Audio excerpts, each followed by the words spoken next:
Minhas senhoras e meus senhores, muito boa tarde. Minhas queridas e meus queridos camaradas, membros desta convenção e deste movimento Um Novo Rumo para Portugal. Na semana passada realizámos a primeira conferência em que debatemos a boa governação. Hoje debatemos durante todo o dia, de manhã e à tarde, a reforma da administração pública. E eu quero agradecer a todos vós a vossa participação, o vosso contributo e, em particular, a todas e a todos os oradores que enriqueceram com a qualidade e a excelência das suas intervenções a nossa reflexão para que possa haver uma reforma da administração pública e também do Estado sustentável e que seja uma reforma ao serviço das pessoas e das empresas. E permitam-me que destaque o João Proença, que coordenou todo este processo, e agradecer-lhe todo o trabalho e todo o seu empenhamento para que esta conferência decorresse com o êxito que todos nós conhecemos. Reformar a administração pública implica ter uma concepção de Estado. O Estado, na sua organização, não é neutro. Aliás, a resposta neoliberal em relação ao Estado é muito simples. Estado mínimo. Porquê? Porque nessa concepção o mercado funciona perfeitamente e, portanto, o mercado encarrega-se de resolver todos os problemas. E por isso é bom que o Estado não interfira e seja o mínimo possível. Curioso, porque quando em 2008 houve uma crise, precisamente porque os mercados não funcionam de forma perfeita, o que é que os mercados e os agentes dos mercados, sobretudo o sistema bancário internacional, fez? Foi bater à porta do Estado, pedindo dinheiro aos contribuintes para acudir àquilo que se falava na altura, um problema sistémico que poderia haver no sistema bancário, quer internacional, quer no sistema bancário a nível nacional. A nossa resposta não é a de um Estado mínimo. A nossa resposta é a de um Estado forte e de um Estado que faça bem aquilo que tem que fazer, quer nas suas funções, quer na prestação da qualidade de serviços às pessoas e às empresas. Aqui, no Partido Socialista, nós somos defensores da economia de mercado. Somos contra, bem entendido, uma sociedade de mercado. E somos contra que as economias de mercado se transformem, paulatinamente, em sociedades de mercado. Não. O mercado deve funcionar com respeito, promoção e impulso à iniciativa privada, mas deve ser feito na base de regras que garantam a concorrência salutar e também o respeito pelos consumidores e que a riqueza que é gerada por essa iniciativa privada, fruto de quem empreende e do trabalho dos trabalhadores, seja naturalmente partilhada de uma forma equilibrada, de uma forma justa, que combata, segundo as nossas perspectivas, as desigualdades das sociedades. Sabemos que as sociedades nunca serão totalmente iguais, mas esse é o nosso desígnio. Porque cada vez que lutarmos para que elas sejam menos desiguais, ou mais iguais, elas serão menos desiguais.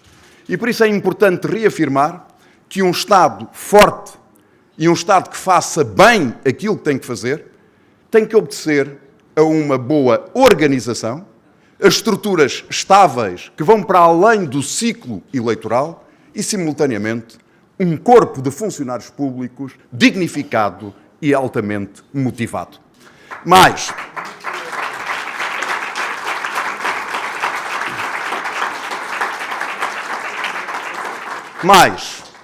toda esta organização, esta estabilidade e este corpo de funcionários públicos altamente dignificado e motivado e mobilizado têm que obedecer todos a um critério, o critério da sustentabilidade. Porque nós podemos desenhar o melhor Estado, o Estado mais forte, aquele que é melhor a desenvolver as suas funções e a prestar serviços de qualidade aos cidadãos. Mas se não tiver recursos sustentáveis, não estamos a cumprir com as nossas obrigações. E a sustentabilidade não se afere apenas em cada dia ou em cada mês. Tem que se aferir também para as gerações atuais e para as gerações vindouras. Eu costumo dizer, citando o nosso hino, o hino da Internacional, que não há deveres sem direitos, e também não há direitos sem deveres.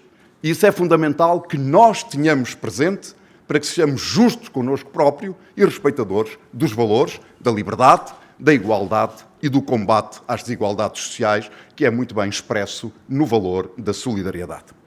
Dito isto, é muito importante que nós tenhamos uma organização estável. E temos que, uma vez por todas, nos entender, designadamente, sobre a organização infranacional do Estado. O que é que eu estou a referir-me? À organização do Estado, se quiserem, desde a administração pública nacional para baixo. E, desse ponto de vista, estão consolidadas as autonomias regionais. Mas é necessário que nós introduçamos racionalidade e coerência na dimensão regional do Estado. E que, simultaneamente, nós possamos olhar para as autarquias locais como prestadores em melhores condições de qualidade dos serviços de proximidade a essas mesmas populações. É como se tivéssemos serviços regionais de planeamento, porque precisam de ter escala para o fazer, e simultaneamente contratualizar em função de cada realidade concreta com as autarquias locais, sejam elas câmaras municipais ou juntas de freguesia, a prestação de serviços de proximidade às populações. É por isso que quando este Governo diz vamos encerrar serviços, nós dizemos não. Vamos contratualizar com o poder local a prestação desses serviços, porque não podemos deixar nenhum português sem ter acesso a esses serviços em qualidade e com proximidade. Isso não significa mais despesa. Isso não significa mais despesa. Isso significa racionalidade e, simultaneamente, significa prestação com qualidade. Quando se diz vamos encerrar tribunais, nós respondemos não. Ficam tribunais abertos e são os magistrados que têm que fazer a deslocação para cada um desses tribunais, em vez de serem os portugueses, muitas das vezes com dificuldades financeiras, já para pagar as custas, para terem acesso à justiça. Todos nós sabemos hoje que as novas tecnologias oferecem uma qualidade enorme de vantagens e de condições para prestar melhor os serviços. Por isso temos de ter um Estado inovador, criativo, que seja capaz de as utilizar para facilitar a vida às pessoas e às empresas. Mas, ao mesmo tempo, temos de ter consciência que há uma parte significativa dos portugueses que não têm conhecimentos tecnológicos, não sabem como manusear esses serviços e essas novas tecnologias de comunicação e de informação. E não os podemos abandonar. E, por isso, um funcionário das finanças, um funcionário da segurança social ou de outro serviço que presta serviços de proximidade pode muito bem estar sediado numa Câmara Municipal ou numa Junta de Freguesia para continuar a garantir a prestação desses serviços, sobretudo à população que mais necessita deles, aos mais idosos e àqueles que não tiveram condições de poder ter formação para manusear e utilizar essas tecnologias de comunicação e essas tecnologias de informação. É muito importante que isso aconteça. Ao mesmo tempo que é necessário simplificar. Lembram-se da palavra simplex? Simplex, que está associada ao governo socialista. Esse simplex não era apenas uma agenda de medidas, era uma cultura inspiradora de simplificação de processos, de combate à burocracia e de facilitação daquilo que são as responsabilidades do Estado perante as empresas e perante as famílias. O balcão único é um exemplo concreto. Esse simplex foi parado. Esse simplex foi retardado. Não foi desenvolvido. E não está completamente a ser executado conforme tinha sido preparado pelo governo socialista anterior. E hoje os cidadãos ressentem-se disso, quer as empresas, quer as famílias. E é fundamental que o licenciamento zero, que retardou e estava prontinho a ser executado, volte a ser concretizado sem ter qualquer tipo de problemas. Não se percebeu porque é que houve um aumento de taxas e de preços em serviços que o Estado presta. Muitas das vezes que não que não contribuíram para as receitas do Estado, mas contribuíram para outras receitas de operadores que intervêm nesses processos. Nós temos que perceber que hoje servir a partir do Estado é facilitar a vida às pessoas e é facilitar a vida às empresas. E por isso continuar com esta inspiração de simplificação de processos é vital e é determinante. E dou-vos outro exemplo, no acesso à legislação. Quem é que não conhece, quando procura a legislação, as dificuldades de encontrar a legislação total? Muitas das vezes encontra decretos ou leis com reticências e tem que ir à procura de outros decretos ou de outras leis. O que é que custa fazer um trabalho de consolidação, ou se quiserem de republicação, quando se legisla novamente, quer no Governo, quer no Parlamento? Pois bem, o Governo Socialista tinha pronto um processo, através do Google Legislativo, onde, para além do acesso gratuito à consulta do Diário da República, que felizmente acontece, também a possibilidade de se pesquisar por palavra ou por termo, mas isso ainda hoje não acontece. E nós, quando falamos em reforma do Estado, em boa governação, em facilitar a relação entre os cidadãos e o próprio Estado, uma das condições que temos que garantir é que eles tenham um acesso rápido, simples e objetivo a toda a legislação e não precisam de ser juristas para a compreender. Esta é uma responsabilidade que também todos nós temos. E não venham dizer que isto encarece ou que aumenta a despesa do Estado. Estamos a falar em simplificação de procedimentos. Estamos a falar em criatividade, em organizar os recursos de uma forma diferente, mas que o cidadão saiba e tenha a certeza que quando se dirige a uma repartição pública, ela lhe facilita a vida e não lhe complica a vida. Nós queremos um Estado que seja simplificador da vida das empresas e das pessoas e iremos prosseguir nessa senda do simplex e nessa agenda inspiradora de facilitação às pessoas e às empresas. Mas devo também dizer-vos que o Estado forte é o Estado que não se deixa capturar. É um Estado que resiste e é imune aos interesses ilegítimos e aos interesses particulares. E eu hoje não estou seguro que o Estado português esteja totalmente imune a esses interesses. Bem pelo contrário, temos muitas vezes a percepção de que há partes do Estado que estão capturadas ou em vias de o ser. E por isso o Estado tem que ser transparente quando faz contratos fora do Estado. Como sabem, o Estado recorre frequentemente a pedidos de pareceres e estudos. A primeira pergunta que nós fazemos é, com tantos juristas no Estado e com tantos trabalhadores públicos qualificados, porquê é que não recorre ao próprio Estado? Mas o Estado pode ter razões de um momento para o outro que justifiquem que tenha que haver o recurso a um escritório de advogados ou uma empresa que faça projetos. Pois bem, a nossa proposta é muito simples. Quando isso tiver que acontecer, deve ser publicitado.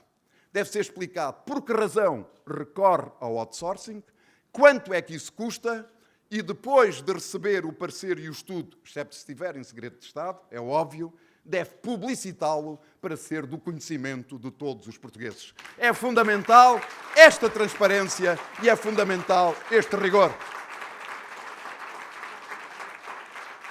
Eu sei que há muita gente que não ficará contente com esta proposta, mas nós não estamos aqui para contentar essas pessoas. Nós estamos aqui para resolver os problemas do nosso país. O mesmo acontece em relação a concessões. Quando há concessões, porque é que elas não são do domínio público, não são do conhecimento público? Se há um governo regional, por exemplo, da Madeira, que faz concessões a uma empresa de fotovoltaicas, porque é que isso não deve ser do conhecimento público? E o contrato deve ser público, para que todos os operadores e também todos os contribuintes possam conhecer com realismo e com clareza quais são as condições desse contrato. Estamos a falar de recursos públicos e estamos a falar de dinheiros públicos. Pela mesma razão, perguntei na sexta-feira ao Primeiro-Ministro. O senhor explicou ao país quanto é que arrecadou com o perdão de dívidas, mas não explicou ao país quanto é que perdoou essas dívidas. E nós temos o direito de saber. É apenas uma informação simples. Porquê é que o Governo e o Estado não a partilham com os portugueses, com os contribuintes? Poderia estar aqui a citar mais exemplos, mas é fundamental que isso aconteça. Mas mais, também é necessário que o Estado, para ser um Estado eficaz e para ser um Estado que faz bem aquilo que são as suas funções, quer de soberania, quer funções sociais, deva equilibrar as suas contas públicas. Deva ter contas públicas equilibradas. E ter contas públicas equilibradas, do meu ponto de vista e no imediato, justifica ter um limite nominal para a despesa corrente primária, retirando daí investimento e os estabilizadores automáticos. É fundamental que isso seja, porque tem a ver com rigor, tem a ver com equilíbrio, tem a ver com respeito como se gerem o dinheiro dos contribuintes. E mais, isto não é um corte, Isto é uma reforma. Porque o que o governo atual tem vindo a fazer não são reformas, são cortes. É por isso que eles andam há 2 anos a propor uma reforma do Estado. Se a tivessem feito, se tivesse havido reformas, não teriam andado 2 anos a propô-la. Ou 1 ano para preparar um guião. Ou agora não sei quantos meses para discutirem o próprio guião que o governo elaborou. Não. Reformar não é cortar. Reformar significa pensar os problemas, estudá-los, encontrar soluções sustentáveis, soluções que façam coerência e depois executá-la com o envolvimento de todos. O que este governo faz são cortes. Eu diria mesmo que este governo o que faz é gastar o dinheiro dos portugueses, gastar o dinheiro dos reformados, que tiveram maior corte nas suas pensões e nas suas reformas. Gastar o dinheiro dos portugueses, a quem este governo aplicou o maior imposto sobre o IRS da nossa história democrática. E também gastar o dinheiro dos funcionários públicos, a quem lhe retira rendimento. Eu diria mais que este governo não só gasta o dinheiro dos reformados e dos trabalhadores portugueses, como destrói esse dinheiro. Porque esse dinheiro foi pedido para fazer uma consolidação. E segundo os melhores números do governo, por cada 4 euros que são pedidos aos portugueses, que são gastos aos portugueses, apenas um gera consolidação. Quer dizer que os outros 3 são completamente derretidos. E nós temos essa responsabilidade e essa obrigação. Porque quando se pede sacrifício aos portugueses, esses sacrifícios devem ser justos e devem ter sentido e devem obedecer a um escrutínio claro para que os portugueses percebam que os seus sacrifícios têm um sentido e estão ao serviço do nosso país. Mas é necessário desenhar políticas públicas na área da educação, na área da saúde e na área da proteção social que obedeçam ao critério da sustentabilidade e que possam ser políticas que de facto se destinem à coesão social, à coesão territorial e também à competitividade. Poderão perguntar, mas o que é que a educação e a saúde têm a ver com a competitividade? Tudo. Porque quanto mais qualificados forem os nossos empresários, ou mais qualificados forem os nossos trabalhadores, melhor. Mais capacidade têm para dar a sua inteligência e o seu trabalho ao serviço do nosso país. Não além fronteiras, nem fora do nosso país, mas aqui. Isso tem a ver com competitividade. É por isso que para nós, tudo o que se aplica na educação não é despesa, é investimento. E o mesmo poderemos dizer em relação à saúde, porque cidadãos e cidadãs com melhor saúde também estão melhor preparados para poderem desenvolver o seu trabalho e as suas relações laborais com uma outra qualidade. E por aqui poderíamos continuar. Mas, como sabem, a Convenção Novo Rumo só agora está a começar. Não termina hoje aqui. Vai continuar pelo menos até ao dia 17 de maio. E destina-se a todos os portugueses. Porque nós queremos celebrar um contrato de confiança com os portugueses. E estas medidas farão parte, transformadas em compromissos desse contrato de confiança, onde a transparência será um compromisso fundamental. Porque nós precisamos de reconciliar os cidadãos com a política e com as suas instituições e com os seus governos. A crise que existe não é apenas uma crise de finanças públicas ou de dívida soberana. Não é apenas uma crise económica e uma crise social. É também uma crise moral e uma crise da própria democracia. E compete aos partidos de esquerda, em particular ao Partido Socialista, dar contributos para regenerar a relação de confiança que deve existir entre as portuguesas e entre os portugueses. É por isso que hoje, no final desta nossa segunda conferência deste movimento Novo Rumo, renovo o apelo a todas as portuguesas e a todos os portugueses. Não me interessa onde estiveram, não nos interessa de onde vêm, apenas estamos interessados em que se somem a nós e se sentirem esta vontade urgente de canalizar o protesto, de canalizar a desilusão, de canalizar a insatisfação para propostas e soluções concretas para ajudar o nosso país, então venham, serão recebidos de braços abertos. Bem-ajam.